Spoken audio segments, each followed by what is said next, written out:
Dalam sidang lanjutan kasus suap RAPBD MUBA tahun 2015 di Pengadilan Negeri Tipikor Palembang, Kamis 8 Oktober 2015, Jaksa Penuntut Umum KPK menghadirkan 9 saksi untuk 4 orang terdakwa operasi tangkap tangan KPK Kabupaten MUBA.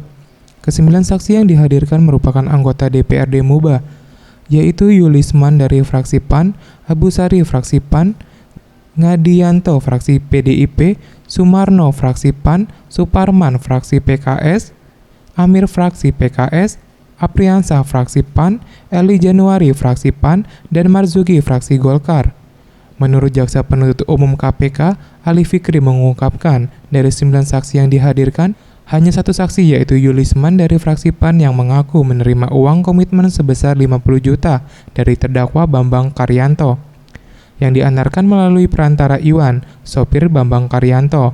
Namun Ali Fikri menegaskan, bagi para saksi yang memberikan keterangan palsu saat persidangan akan dijerat pasal 21 dan pasal 22 tentang UU Tipikor atas pemberian keterangan palsu di persidangan, dan akan dihukum 5 tahun penjara.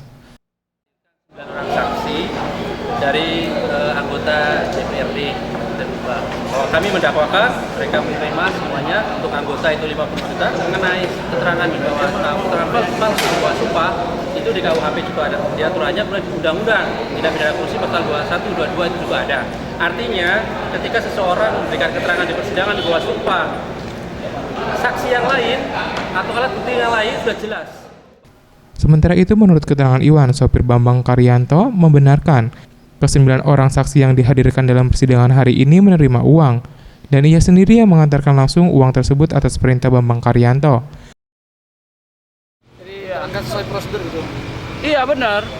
Artinya Iwan diminta untuk melengkapi berkas? Untuk melengkapi berkas, berhubung saya yang langsung memberikan. Dan Pak Bambang juga kan nggak bisa juga, karena bukan dia yang memberikannya langsung. Ferry Jatinugroho, Richard Sugiarto, Sriwijaya TV.